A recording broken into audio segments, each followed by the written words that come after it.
After 10 years of holding it in, we can finally let it all out. This is BeamNG 0.29. And today I'll show its main features, go over the teeny tiny changes, and finally talk about what we could see in 0.30. As usual, keep in mind that all footage is from a pre-release version, and that things may be different in the final release. Wait, what is that? That was close. Gentlemen, this is the Soliad Lansdale. And it is an van. To be more precise, it's an American minivan from the late 90s and early 2000s, built on an updated version of the Legrand Wendover platform. What we have in front of us, literally, is the base model Lansdale. Now, there are plenty of goofy configurations, which I'll show you in just a minute, but before that, I want to show you the van up close and personal. And man, I have to give credit where credit is due. The devs did an incredible job at making it look like complete shit. But don't be fooled by its looks, because this turd is beautifully modelled. From the lights, to the vents, and from the roof, to the Soliad premium audio anti-theft codification. The Lansdale is incredibly detailed, but most importantly, it has sliding doors. And man, the detail on these is crazy. Except for the clipping. And now, let me show you the insert. Oi, why can't I get in? From the driver's seat to the second and third row, it really does feel like I'm being taken to football practice all over again. And do note that the interior is also available in a variety of different configurations depending on the model. Moving to the back, you can see that it's absolutely massive. Just like the balls of whatever developer decided that it was perfectly practical to have this little tailgate strap physically simulated. And finally, if we pop the hood, we can see...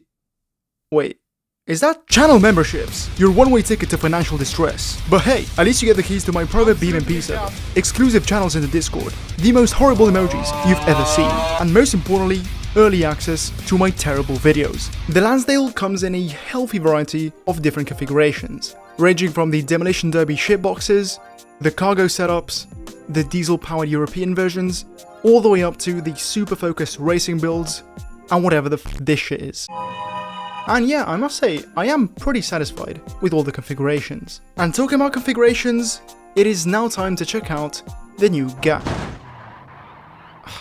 Are you So, we have a total of 8 new configurations for the Gambler 500 partnership. By the way, if you have absolutely no idea what the Gambler 500 is, just know that it's kinda like a supercar rally, but for off-road shitboxes. And in fact, that is exactly what these new configurations are. And the cool thing is that each one of them has its own unique backstory. So let's start with the most wholesome, the Piccolina. This old tic-tac was supposedly damaged in a front-end collision and abandoned by its owner, until it fell in the hands of an antique dealer, who replaced the broken parts with a suspension from a classic dragster and a lovely Italian bathtub. Such a wholesome story. Unfortunately though, the story of this bolide is a little more tragic. This masterpiece of Italian engineering somehow spontaneously combusted into flames. But when all hopes seemed lost, some lunatic decided to save it, by throwing away 80% of its body, giving it 6 wheels, and slapping in a Brocco V6 that drives the 2 rear axles. This actually feels like you're driving a boat, but despite that, I still think it's one of the coolest configurations from this partnership. However, what isn't one of the coolest configurations is this one. This Grand Marshal was peacefully rotting away in someone's backyard alongside other crap, until some guy picks it up and installs the rotting crap on the rotting car. To be honest, I would have preferred seeing the D-Series get a Gambler configuration rather than this fat boat, but it is what it is, I guess. But don't fear, because now we go from the most boring configuration to the least. Enter the Unstable. This abomination was created from a rear-ended covert that was left to rot in a farmer's front yard, alongside a broken tractor. Of course, it made perfect sense to combine the two. With a Pessima engine and a goofy assortment of PTO shafts and right-angle gearboxes, this really is the pinnacle of welding shit together just because you can. And fun fact, this is now the largest wheel in BeamNG, taking the crown from the ones that were added just 2 updates ago. And also, it's the first 3-wheel drive vehicle in the game. But this This isn't the only covert. A friend of the Unstables creator also decided to pick up a rotten covert, but unfortunately there were no more tractor parts left. You know what was left though? A trailer, which he chopped up and welded to the car. And as you can see, it is very practical, but not as much as this. The Ibishu Pujan. After the traumatizing experience of not being able to find a bush to do business, the owner made it his purpose in life to never have such a problem again. With the rear axle of a truck, huge off-road tires, and a porta potty, he is set to never dirty his pantaloons for the rest of time. Unfortunately, the two last vehicles pale in comparison to the Pujan, so we'll go over them quickly. This Lansdale once belonged to a family, but unfortunately your mum farted, so they had to get the roof out, and that is why it now has a boat on top.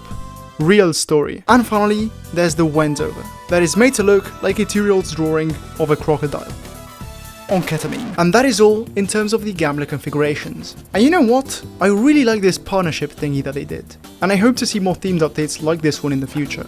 Just imagine the Baby Blue update.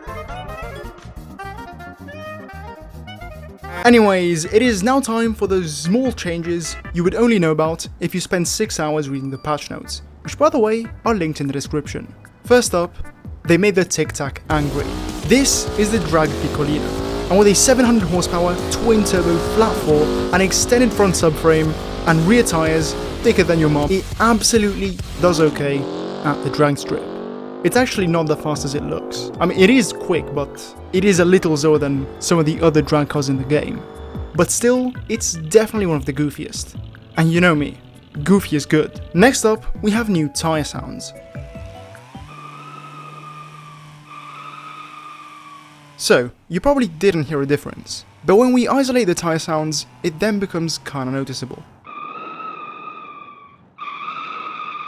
As you've heard, it sounds crisper than the old one. Still though, the wheel spinning sounds are pretty similar, but where you won't have trouble noticing a difference is when the wheels lock up.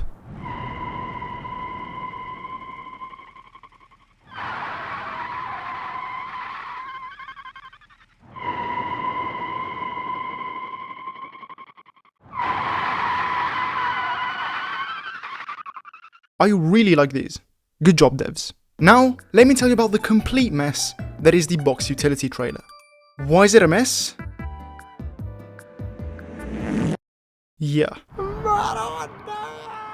We also have an assortment of new props, including various engines, an Italian bathtub, and as I predicted, the porta potty. And finally, we have the usual 25 new missions across various maps. Now guys, I'ma be honest, this update is suspiciously small, just like your car. 0.29 is essentially a content drop, with one new vehicle, 8 new configurations, slightly updated sounds, and some smaller stuff here and there. You see, in terms of physics, simulation, game engine, user interface, and new features, we got absolutely nothing. Which leads me to believe that the devs are cooking something truly devious for 0.30. As for what they're cooking,